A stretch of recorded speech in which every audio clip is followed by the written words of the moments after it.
wood stove can sometimes feel like maybe there's a lot of work involved, but you're wrong. Right here is a 23-pound box, and it is filled with fire bricks. It's compressed sawdust that have been pressed into a brick.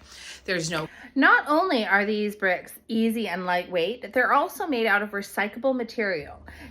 These are Ignite fire sticks, which work great for making your fire. So usually with this lit, we go right under here. I'm going to make sure that the vent is open, and we'll close that up. And in no time, there'll be a roaring fire keeping your house super warm.